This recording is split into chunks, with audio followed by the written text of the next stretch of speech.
बिस्मिल्लाहिर्रहमानिर्रहीम। अस्सलाम वालेकुम। बिस्मिल्लाह क्या जानते हैं कि खाने से पहले सिर्फ ये लफ्ज़ कहने से ना सिर्फ बरकत बढ़ेगी बल्कि शैतान के असर से भी हिफाजत मिल सकती है।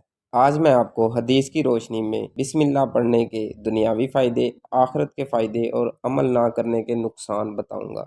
नबी सल्लल्लाहु अलैहि वसल्लम ने फरमाया, जब खाना खाओ तो बिस्मिल्लाह कहो, अगर शुरू में भूल जाओ तो आखिर में कहो बिस्मिल्लाह वल आखिर। बिस्मिल्लाह पढ़ने से खाने में बरकत होती है, इंसान को आदाब याद रहते हैं, खाने के आदाब बच्चों को मुंतकिल होते हैं। बिस्मिल्लाह पढ़ने से अल्लाह की याद हर काम में शामिल हो जाती है। नबी सल्लल्लाहु अलैहि वसल्लम की सुन्नत पर अमल का सवाब मिलता है। कान का खाने में हिस्सा नहीं होता। बिना सोचे समझे खाना शुक्र ना करने की आदत है। शैतानी हिसाब बढ़ने का खतरा। आज खाने से पहले बिस्मिल्लाह कहें, फिर देखें हर लुक्मा में बरकत महसूस करेंगे।